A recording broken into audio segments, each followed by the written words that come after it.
Imaginez-vous réveillé dans un monde où les alliés les plus proches ne frappent plus à votre porte, mais traversent la rue à la recherche d'autres hôtes. Le petit déjeuner reste le même. Les journaux parlent encore de croissance, mais derrière les manchettes flotte un silence inquiétant. Les grandes tables de négociation, celles où Washington avait une place réservée depuis des décennies, commencent à se réorganiser. Ce qui paraissait autrefois une routine stable, presque automatique, n'est plus garanti. Et dans ce vide qui s'ouvre, le Canada apparaît, non pas comme un acteur secondaire, mais comme un protagoniste inattendu, remportant des contrats et la confiance de régions qui, autrefois, n'auraient jamais imaginé le placer devant les États-Unis. La question inévitable surgit.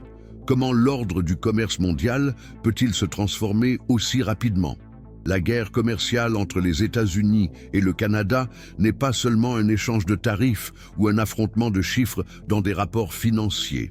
C'est l'équivalent d'un tremblement de terre silencieux qui fissure les fondations du pouvoir économique. D'un côté, Washington durcit les mesures, élève des barrières, menace ses partenaires. De l'autre, Ottawa agit avec pragmatisme, offrant prévisibilité, cohérence et un discours qui se présente comme une alternative fiable. Le résultat, les choix changent. Entreprises, gouvernements et investisseurs, lassés de l'instabilité, commencent à rediriger des centaines de milliards de dollars dans des accords qui, auparavant, auraient naturellement pris le chemin des États-Unis. Au cours des premiers mois de l'année 2025, plus de 120 milliards de dollars de nouveaux contrats ont migré vers le nord. Il ne s'agit pas de miettes, mais de volumes capables de reconfigurer des chaînes d'approvisionnement entières du secteur des minéraux stratégiques à l'industrie de haute technologie. Ce que l'on croyait intouchable commence à s'éroder sous la logique de la survie. Après tout, qui peut se permettre de dépendre d'un partenaire qui change de position à chaque cycle électoral? Le drame, c'est que cette transformation ne se déroule pas dans des forums publics ni dans des sommets remplis de discours. Elle a lieu dans des couloirs discrets, sur les planches à dessin des ingénieurs, dans les calculs des dirigeants qui doivent garantir des livraisons sans marge d'erreur. Imaginez la tension d'un constructeur automobile asiatique qui doit sécuriser ses approvisionnements en cobalt et en nickel pour éviter d'interrompre sa chaîne de production. Chaque heure perdue représente des millions de pertes. Dans ce scénario, peu importe la taille du drapeau hissé sur les ports américains, ce qui compte, c'est qui offre de véritables garanties que la cargaison arrivera à temps. Et c'est là que le Canada entre en scène. Mais la question qui plane est encore plus troublante. Le monde assiste-t-il à la fin de la suprématie automatique des États-Unis dans le commerce international? L'histoire montre que les empires économiques ne s'effondrent pas d'un seul coup, mais se dégradent par des fissures successives. Chaque contrat perdu, chaque partenariat relocalisé, chaque réunion où Ottawa est invité avant Washington est l'une de ces fissures. L'ensemble dessine un tableau inquiétant. La carte des loyautés mondiales est en train de se redessiner sous nos yeux. Le Canada, qui pendant des décennies a été perçu comme un prolongement naturel de la sphère économique américaine, se présente désormais comme une alternative indépendante.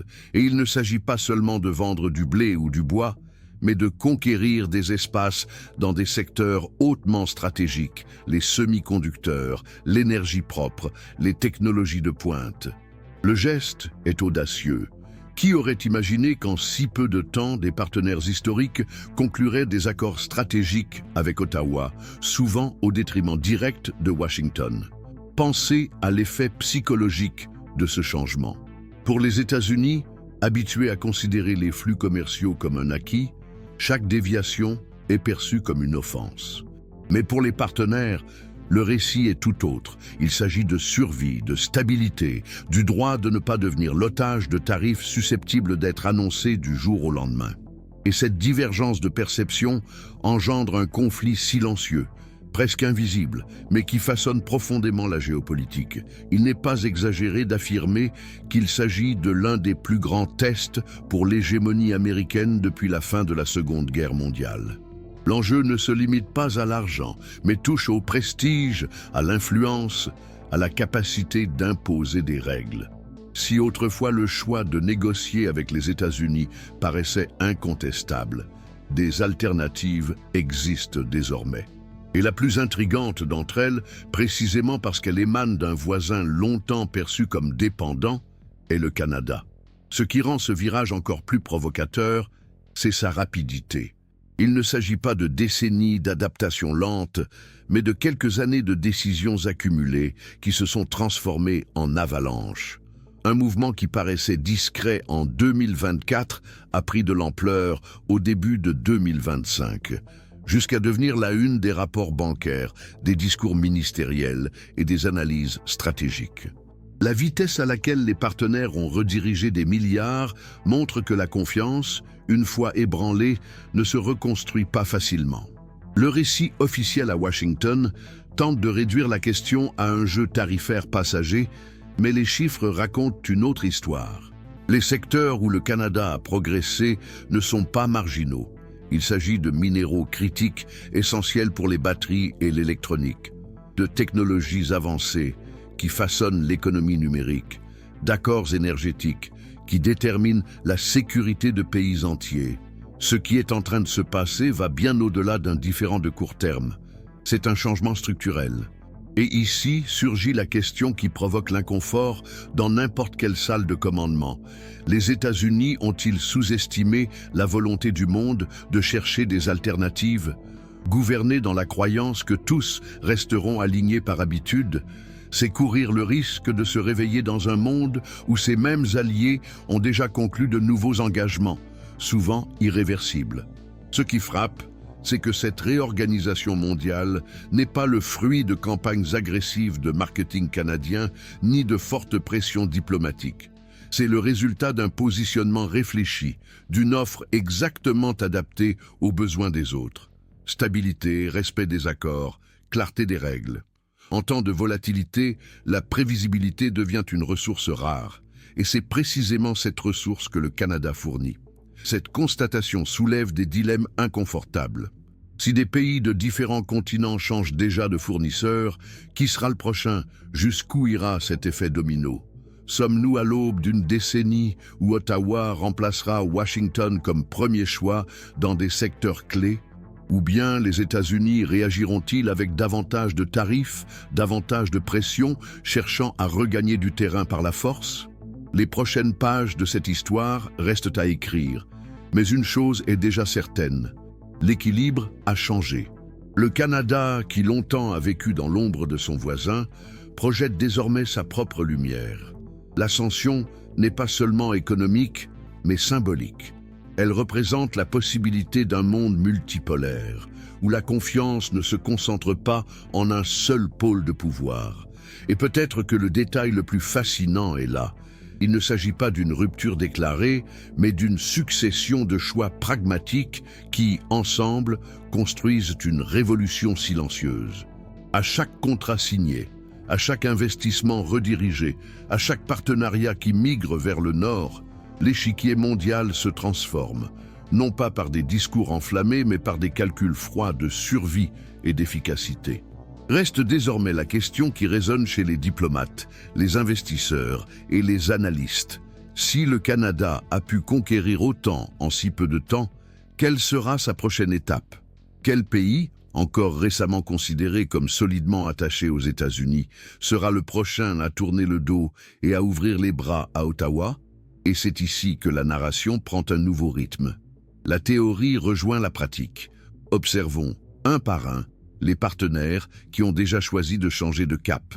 7 pays de continents différents écrivent un nouveau chapitre des relations internationales, et chacun apporte une histoire unique de choix, de risques et d'opportunités. Le premier nom qui ouvre la liste est l'Australie, un pays qui, pour beaucoup, semblait déjà marcher aux côtés du Canada dans les traités multilatéraux et les liens culturels. Pourtant, ce qui s'est produit au cours des derniers mois a dépassé toutes les attentes. Le lien n'est plus seulement symbolique, il est devenu un tournant concret, tangible et stratégique. Pour un observateur extérieur, cela peut sembler n'être qu'un détail technique, un échange de pourcentages dans des rapports commerciaux.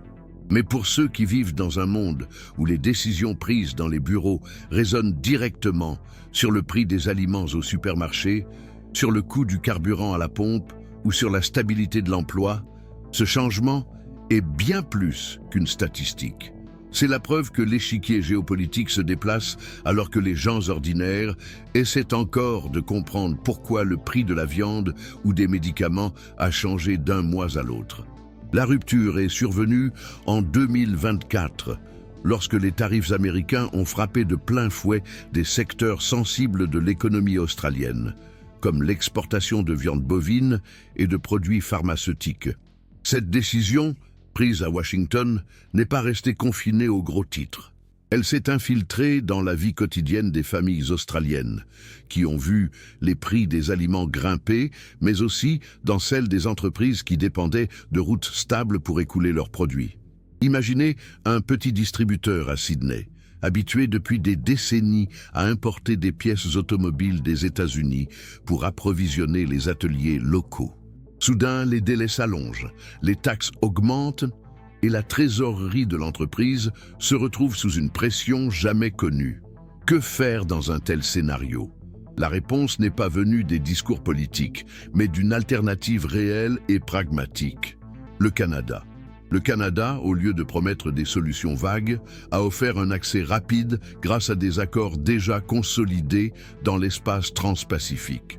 Les usines de l'Ontario ont commencé à recevoir des commandes urgentes qui auparavant seraient automatiquement parties chez des fournisseurs américains.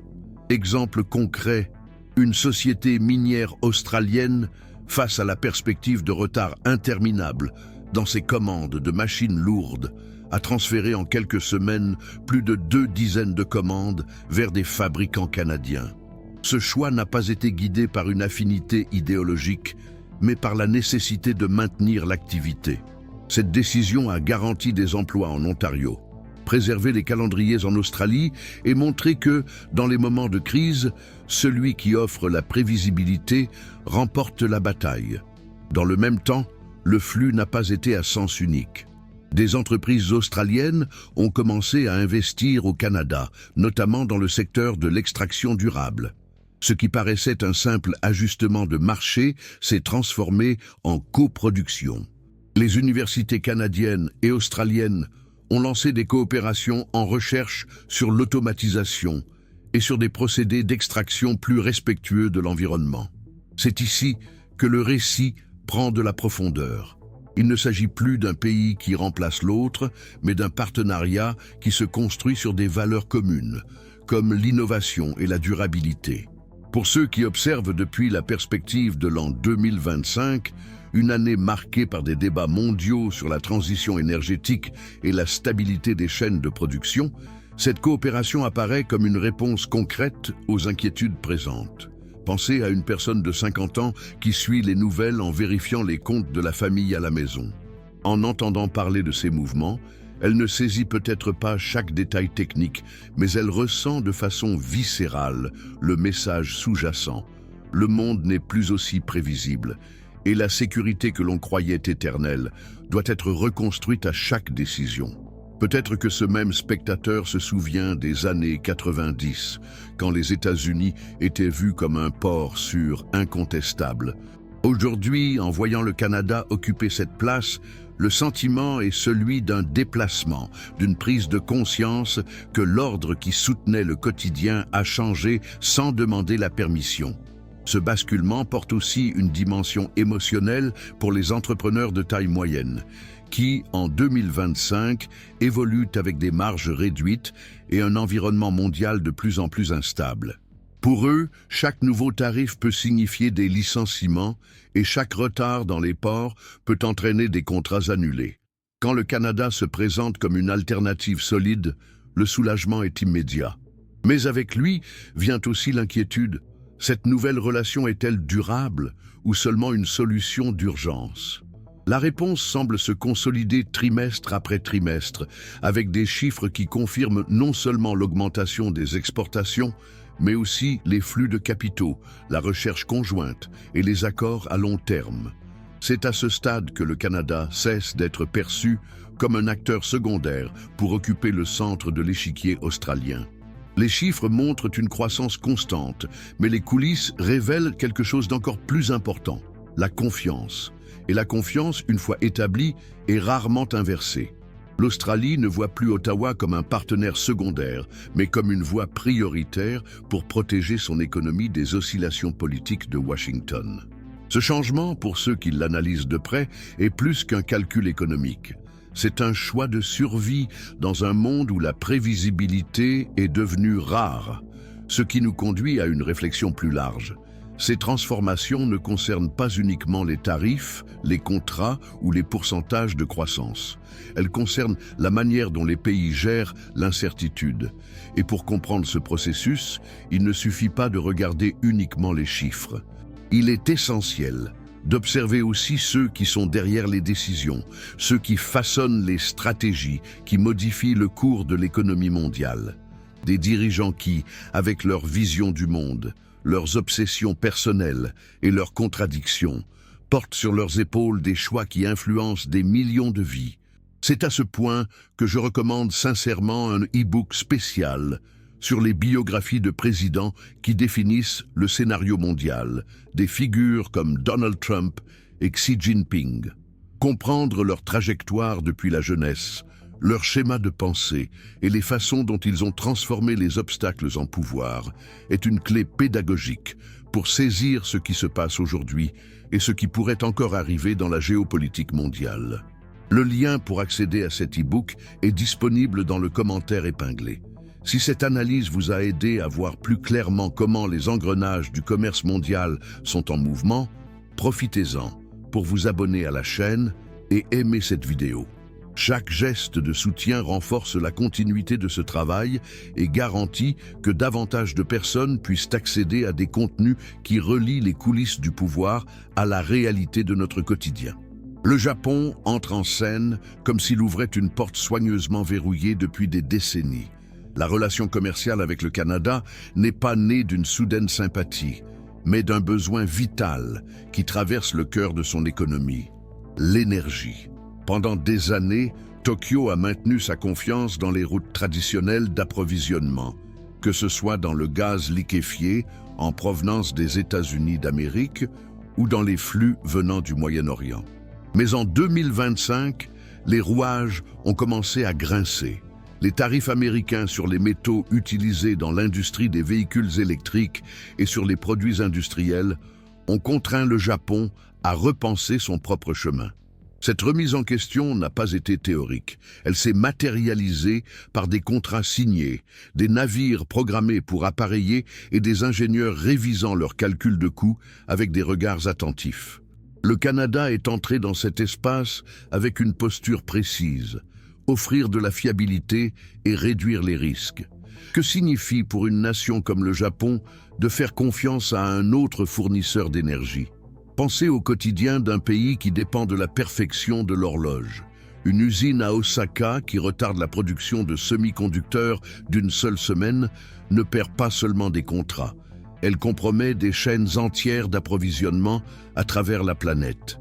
Dans ce contexte, un fournisseur qui livre sans faille cesse d'être seulement un partenaire et devient un bouclier. Et lorsque le Canada, avec ses terminaux de gaz à l'ouest, a garanti des expéditions rapides et transparentes, quelque chose a changé dans l'intime de la perception japonaise. Le calcul n'était plus fondé uniquement sur le prix, mais surtout sur la confiance. Mais le Japon cherchait-il seulement du gaz? Ou bien y avait-il quelque chose de plus profond dans ce mouvement? En observant les documents officiels et les coulisses des négociations, il apparaît clairement que l'énergie n'est que la porte d'entrée. Ce qui est en jeu, c'est la construction d'un corridor de sécurité pour les matières premières critiques. Nickel, cobalt, terres rares, des ressources sans lesquelles la transition énergétique japonaise et l'expansion de son industrie robotique ne peuvent tout simplement pas se réaliser. Le Canada surgit comme un partenaire prêt non seulement à fournir, mais aussi à partager la technologie, ce qui dépasse largement la simple transaction marchande. Cette collaboration se reflète dans des laboratoires discrets disséminés dans des villes comme Kyoto où des ingénieurs japonais travaillent aux côtés de spécialistes canadiens sur des alliages métalliques capables de résister à des températures extrêmes et d'augmenter l'efficacité des batteries. Dans chaque prototype testé, il y a la sensation qu'un nouveau lien est forgé, non par la commodité du moment, mais par une vision de long terme. Comment maintenir l'avancée technologique sans devenir otage de politiques extérieures, changeant au gré des élections à Washington? C'est cette question qui guide chaque signature apposée sur de nouveaux mémorandums de coopération. Fait curieux, cette reconfiguration va bien au-delà du secteur industriel. Les universités commencent à s'aligner, organisant des conférences conjointes sur les technologies bas carbone, et même le secteur financier japonais, historiquement prudent, se met à financer des projets au Canada qui renforcent la capacité d'exportation énergétique. Une banque de Tokyo a, par exemple, décidé d'investir dans une extension de gazoduc en Alberta, garantissant que les expéditions atteignent le Pacifique avec moins de goulets d'étranglement. Il ne s'agit pas seulement d'un prêt, mais d'une manière d'ancrer l'avenir sur des terres qui, il y a peu encore, étaient considérées comme périphériques dans la logique asiatique. Dans un monde de plus en plus vulnérable aux disputes commerciales, le Japon a compris que la résilience doit être construite avec des partenariats qui ne portent pas l'instabilité comme marque de fabrique. Combien de fois encore Tokyo serait-il prêt à affronter des crises d'approvisionnement en dépendant d'un seul partenaire? En regardant vers le Canada, la réponse semble claire. Il est temps de répartir les risques. Ce geste, bien que technique en surface, porte également un message politique. Et c'est ici qu'apparaît un tournant intrigant. Pour la première fois depuis de nombreuses années, le Japon se montre disposé à remodeler une partie de sa diplomatie commerciale. Il ne s'agit pas d'abandonner des alliés historiques, mais de dessiner un nouvel équilibre. En choisissant le Canada comme pièce centrale dans sa matrice d'approvisionnement, Tokyo envoie à Washington un message indirect. La confiance n'est pas infinie, elle doit être cultivée. C'est un message discret mais lourd de sens. Ce poids se traduit aussi dans la vie des gens ordinaires. En 2025, les familles japonaises se souviennent encore du choc énergétique provoqué par des catastrophes naturelles et des crises géopolitiques passées.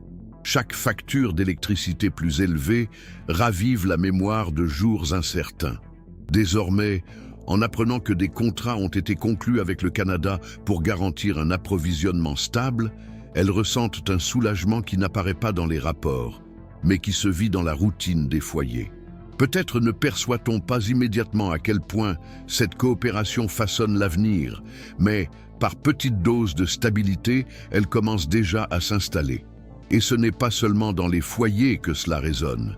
Pensez à un ingénieur japonais de 40 ans travaillant dans une industrie automobile à Nagoya.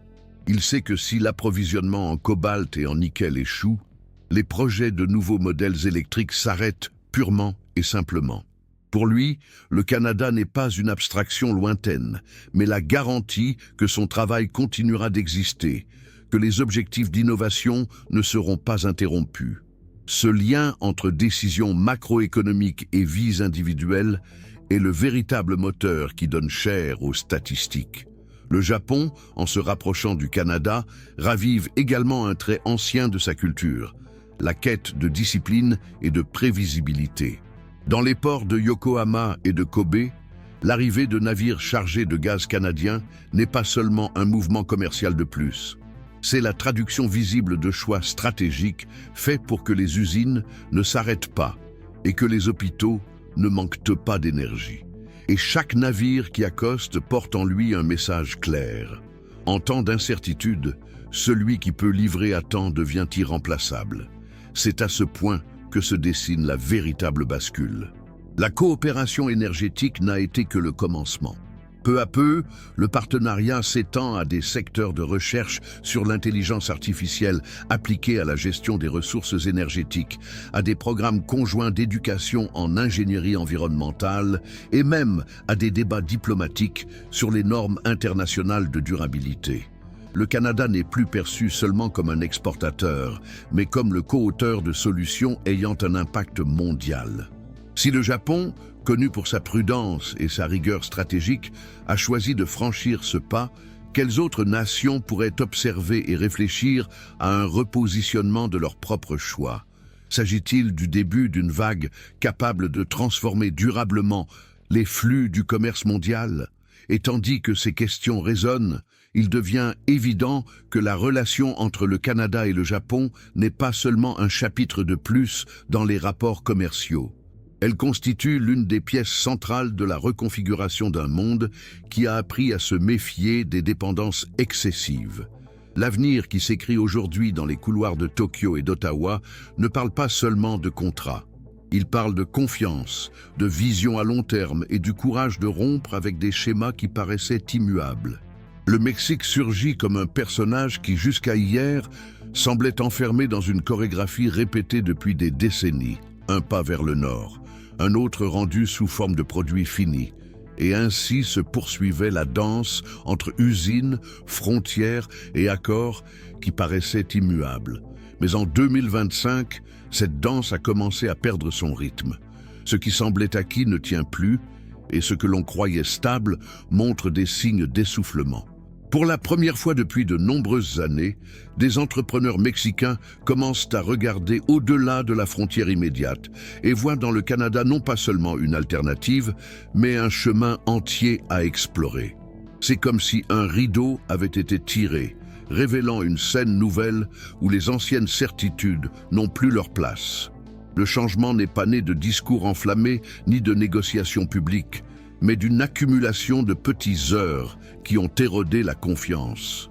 L'augmentation soudaine des tarifs sur l'acier et l'aluminium, les retards aux postes frontières, les blocages autour des exigences de travail, chaque détail ajouté au suivant a transformé le flux traditionnel en un champ de mines. Entre-temps, les contrats autrefois automatiques ont commencé à être vus avec méfiance et chaque expédition est devenue un pari risqué.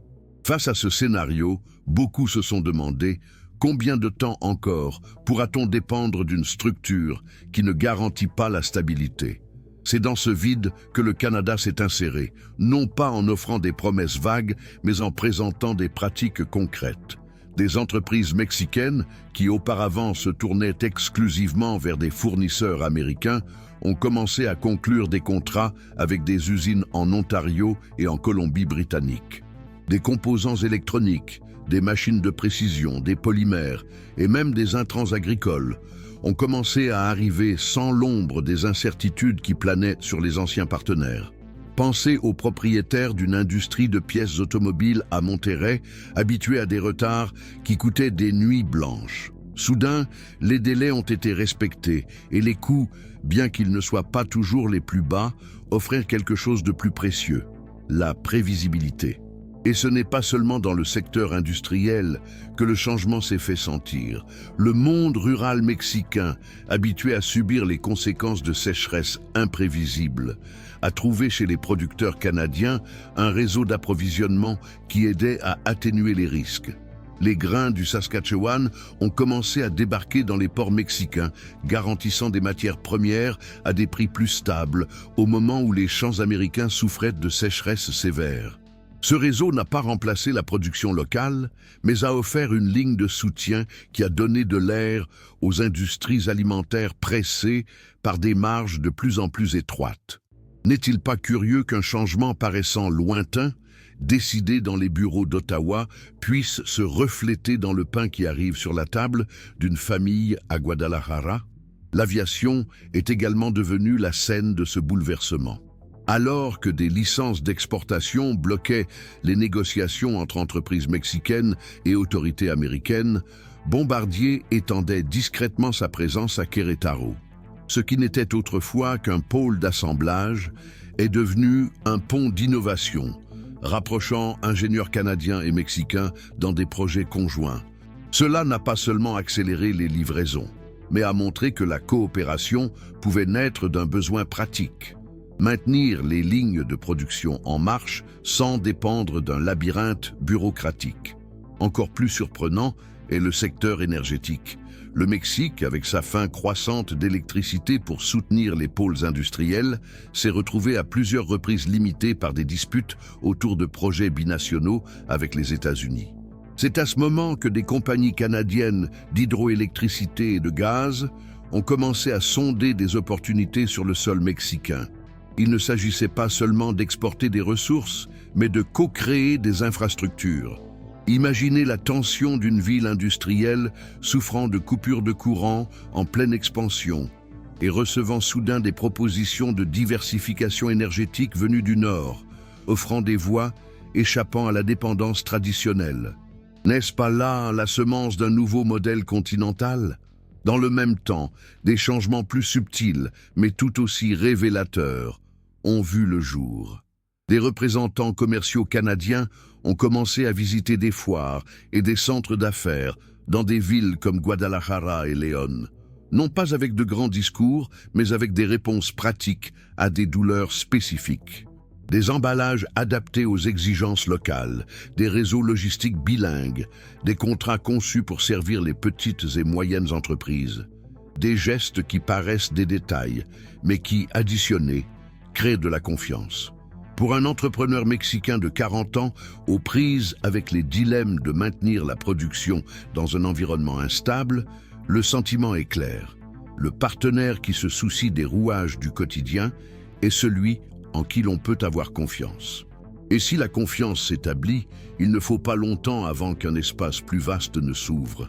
La possibilité d'imaginer le Canada comme partie d'un réseau redéfinissant l'identité même du commerce nord-américain.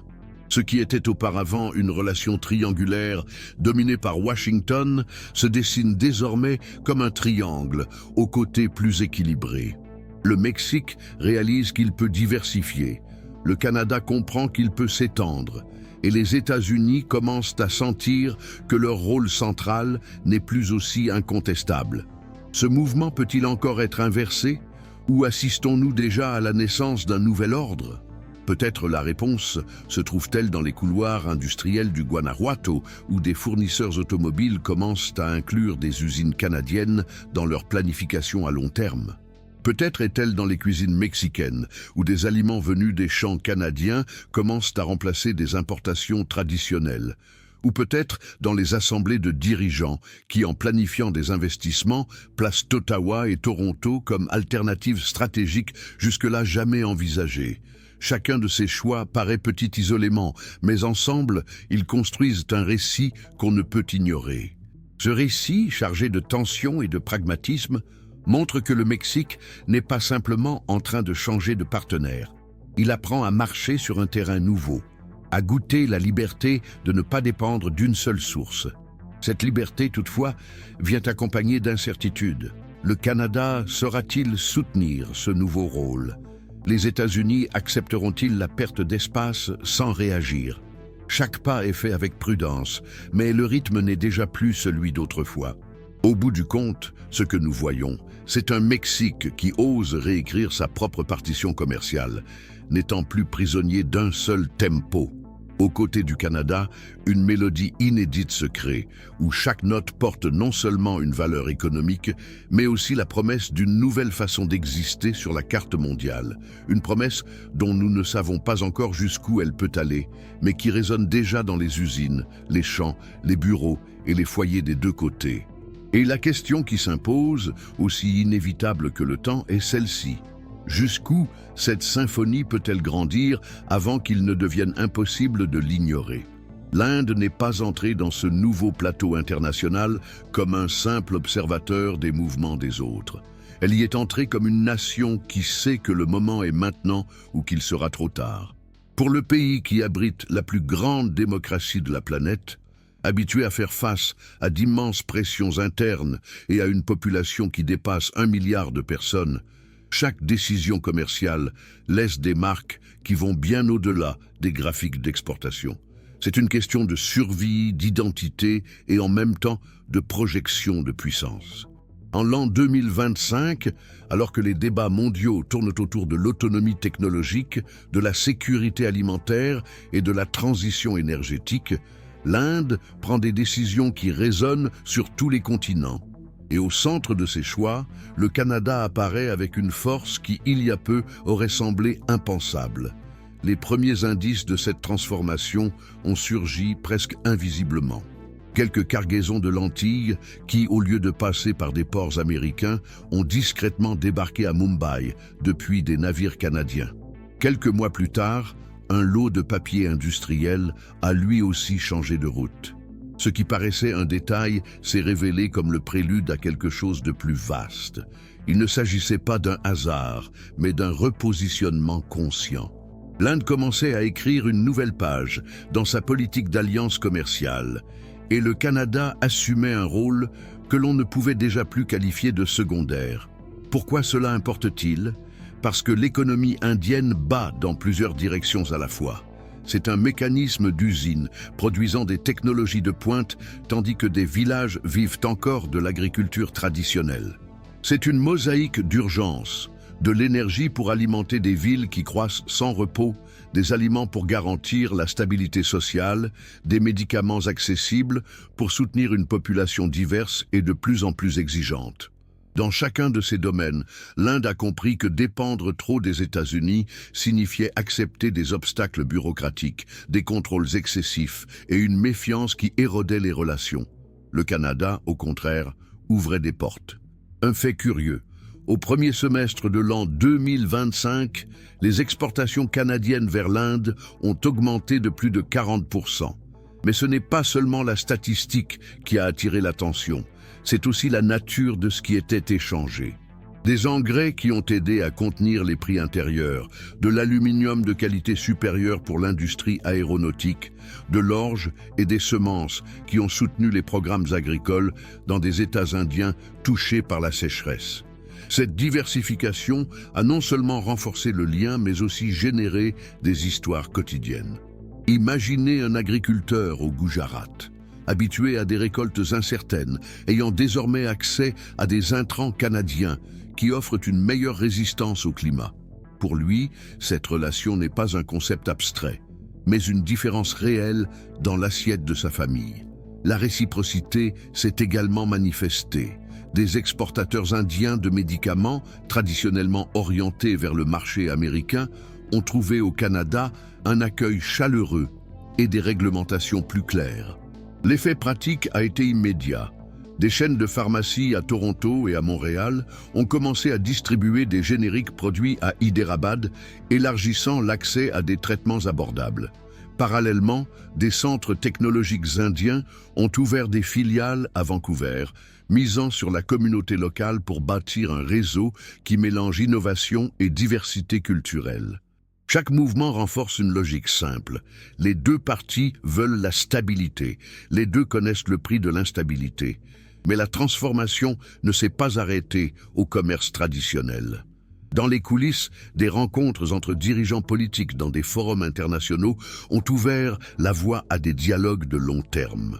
L'agenda ne se limite plus aux biens et services, mais inclut des projets en énergie renouvelable, des investissements dans l'hydrogène vert et des échanges académiques à grande échelle.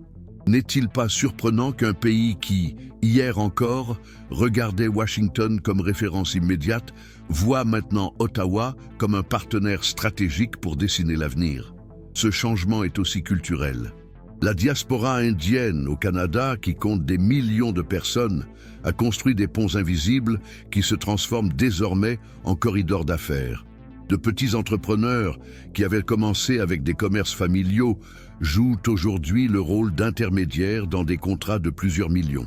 De jeunes ingénieurs, partis chercher des opportunités, sont devenus des traducteurs de monde. Ils comprennent la mentalité canadienne sans abandonner l'essence indienne.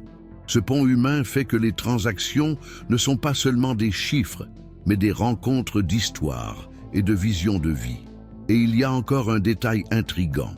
Alors que beaucoup de pays se sentent contraints de choisir entre Washington et Pékin, l'Inde découvre au Canada une route qui lui permet d'échapper à ce piège binaire. En diversifiant ses partenariats, elle renforce sa propre autonomie et envoie un message clair. Elle ne veut pas être le satellite d'une puissance, mais la protagoniste de sa propre narration. Cette quête d'équilibre est pleine de tensions, mais aussi d'audace. Jusqu'où l'Inde pourra-t-elle soutenir cette indépendance? Jusqu'à quel point le Canada est-il prêt à étendre sa présence sans reproduire des schémas de domination? Dans les bureaux de New Delhi, des économistes parlent du corridor Ottawa-Delhi pour désigner l'intégration croissante entre secteurs. Ce n'est pas seulement une métaphore, mais un concept qui figure déjà dans des plans d'infrastructure et dans des accords de recherche. Des projets conjoints en énergie solaire, des formations en cybersécurité et des programmes de bourse pour étudiants indiens dans des universités canadiennes sont autant de signes d'un partenariat qui s'étend au-delà du commerce immédiat. À chaque nouveau pas, la relation gagne en densité. Cette densité, toutefois, soulève des dilemmes. Le Canada pourra-t-il répondre à la demande gigantesque que représente l'Inde?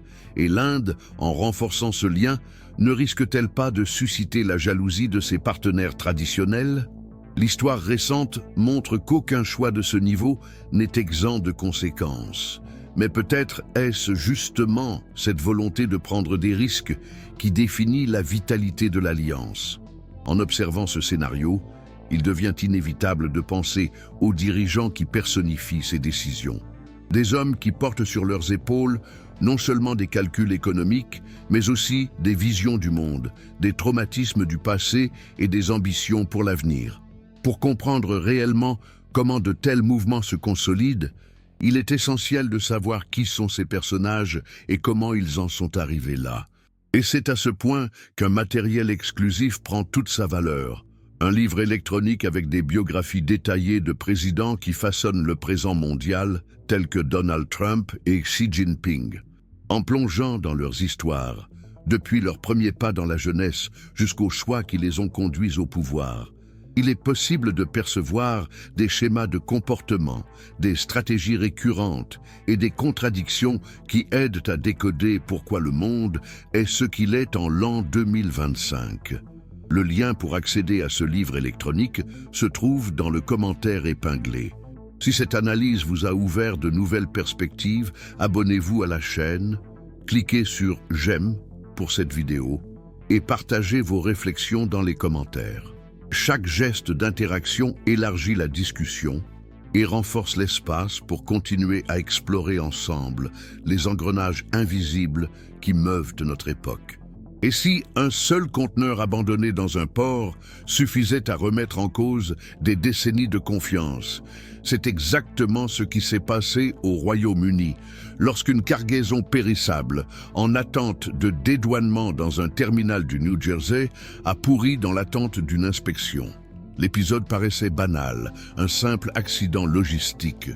Mais pour les entrepreneurs britanniques, déjà marqués par les cicatrices du Brexit, ce retard a sonné comme un signal d'alarme. Et si la prévisibilité américaine était en train de s'effondrer? Cette odeur de marchandises perdues est devenue le symbole de quelque chose de plus grand, le pressentiment qu'il faudrait désormais tracer de nouvelles routes, même si cela signifiait abandonner de vieux réflexes. C'est dans ce vide que le Canada s'est imposé comme une option inattendue. Non pas par la proximité géographique, mais par la volonté d'apporter de la clarté, là où régnait la confusion. Imaginez l'esprit d'un exportateur britannique, habitué à la bureaucratie bruxelloise, aux règles superposées de l'Union européenne et à l'incertitude d'accords fragiles. Tout à coup, Ottawa apparaît avec des documents simplifiés, des délais respectés et des conditions conçues pour alléger les démarches. Ce qui semblait lointain est devenu proche par la logique de l'efficacité. À chaque formulaire validé sans obstacle, la confiance grandissait. Était-il enfin possible de reconstruire l'idée de partenariat sans l'ombre de l'imprévisibilité? La croissance ne s'est pas limitée aux statistiques commerciales. Elle a pris corps dans le quotidien. Des entreprises pharmaceutiques britanniques, étouffées par le labyrinthe européen, ont commencé à envoyer des recherches conjointes vers des laboratoires canadiens. Là, elles ont trouvé non seulement des partenaires techniques, mais aussi la liberté d'expérimenter sans surveillance réglementaire excessive. Un chercheur à Cambridge, habitué aux réunions interminables de comités de conformité, a décrit le soulagement de pouvoir avancer sur des protocoles de vaccins avec ses collègues de Toronto. Il ne s'agissait pas de rompre avec le passé européen, mais de redécouvrir l'agilité sur un autre pôle atlantique. Ce fil conducteur s'est également étendu à l'énergie. Le Royaume-Uni, décidé à revitaliser son parc nucléaire, a compris qu'il ne pouvait dépendre de fournitures américaines paralysées par des querelles internes. En se tournant vers le Canada, il a trouvé un accès sûr à l'uranium, ainsi qu'un savoir-faire dans des processus miniers régulés de manière transparente. Soudain, l'avenir énergétique britannique semblait moins vulnérable aux oscillations politiques étrangères. Combien de foyers éclairés dépendent en silence de ces choix stratégiques qui ne parviennent presque jamais aux gros titres. Dans le même temps, un nouveau domaine a émergé, la sécurité numérique. Des ministères londoniens ont commencé à engager des entreprises canadiennes pour stocker des données sensibles, non pas par défiance explicite envers Washington, mais par une inquiétude grandissante sur l'intégrité de la vie privée. Un conseiller anonyme l'a décrit ainsi: le Canada transmet une impression de proximité sans sentiment de surveillance. Cette phrase a résonné dans les couloirs de Westminster comme la confirmation d'un pressentiment collectif. Il était temps de diversifier, même là où la dépendance paraissait invisible. Le changement a aussi pris forme dans la culture. Le nombre de vols directs entre des villes secondaires britanniques et des métropoles canadiennes a explosé. De jeunes Anglais ont commencé à choisir les universités de Vancouver et d'Ottawa pour des cursus avancés en technologie et en sciences environnementales. Ce flux n'était pas seulement éducatif, c'était un investissement dans l'avenir d'une relation qui ne pouvait plus être traitée comme épisodique. Assistons-nous à la naissance d'un nouveau pont atlantique, plus souple et moins soumis aux convulsions des blocs politiques traditionnels. Cependant, tout ne se déroule pas sans résistance. Une partie de l'establishment britannique insiste pour considérer le rapprochement avec Ottawa comme un complément, jamais comme une véritable alternative à l'axe historique avec Washington. Cette tension interne alimente des débats intenses, où chaque décision porte le poids de l'identité nationale. Pour certains, resserrer les liens avec le Canada est un signe de pragmatisme. Pour d'autres, cela sonne comme l'aveu que l'ancienne centralité ne garantit plus la protection. Cette ambivalence crée des fissures qui se manifestent dans les discours parlementaires et les éditoriaux de presse, divisant les opinions et nourrissant les doutes. Jusqu'où le Royaume-Uni est-il prêt à aller dans cette reconfiguration? Pourtant, la réalité continue de pousser en avant.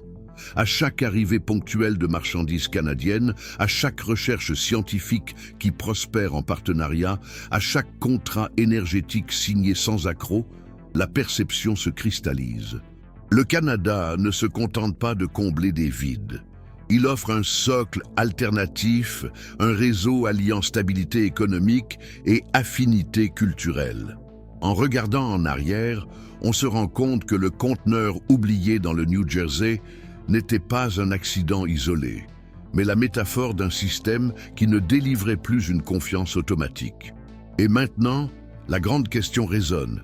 Que se passe-t-il lorsqu'une nation qui s'est toujours enorgueillie de son autonomie maritime et de sa vision globale décide de miser sur un partenaire qui, il y a peu, gravitait encore dans l'ombre des États-Unis?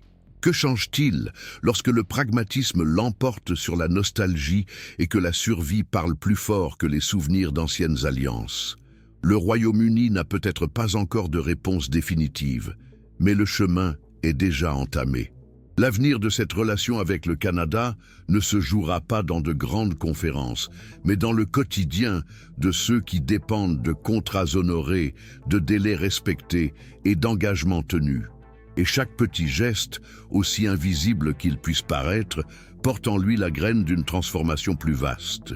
Car comment ignorer quand la réalité insiste pour montrer que ce qui semblait sûr peut se dissoudre en quelques heures, et qu'à l'inverse, de nouvelles routes peuvent surgir là où on les attendait le moins. Ce qui avait commencé comme une fissure entre de vieux alliés s'est transformé en un réseau complexe de nouvelles routes commerciales et d'alliances improbables. Des pays qui, pendant des décennies, avaient suivi les mêmes chemins ont décidé de risquer dans d'autres directions, et le Canada, jusque-là habitué à marcher dans l'ombre des géants, s'est retrouvé invité à des tables qu'il n'imaginait même pas fréquenter. Qu'est-ce que cela signifie pour le monde dans lequel nous vivons en 2025? Cela signifie que la stabilité a cessé d'être un don hérité pour devenir un prix conquis. Cela signifie que la confiance n'est plus un présent automatique, mais un pacte fragile, mis à l'épreuve à chaque contrat, à chaque embarquement, à chaque promesse tenue. Et c'est précisément cette fragilité qui rend ce moment si décisif. Pour la première fois depuis longtemps, l'avenir n'est pas retenu par la force brute, mais par la capacité d'offrir de la sécurité au milieu de l'incertitude. Au fil des parties précédentes, nous avons vu des pays oser repositionner leurs choix. Nous avons vu l'Australie échanger des routes traditionnelles contre des chemins plus fiables. Le Japon chercher de la stabilité là où il ne voyait autrefois que de la redondance. La Corée du Sud miser sur la prévisibilité comme clé pour protéger son économie technologique. Le Mexique risquer une réécriture de ses propres dépendances. L'Inde utiliser le partenariat comme tremplin vers son autonomie et le Royaume-Uni trouver, dans un conteneur abandonné, la métaphore de la fin d'une époque. Chacun de ces mouvements a apporté non seulement des chiffres, mais aussi des dilemmes, des renoncements et de nouveaux espoirs. Et maintenant, face à tout cela, la question qui s'impose est claire. Que reste-t-il aux États-Unis lorsque les partenaires qui semblaient captifs commencent à agir comme s'ils étaient libres? Le monde est plus liquide que jamais. Il n'existe pas de manuel fixe ni de carte définitive.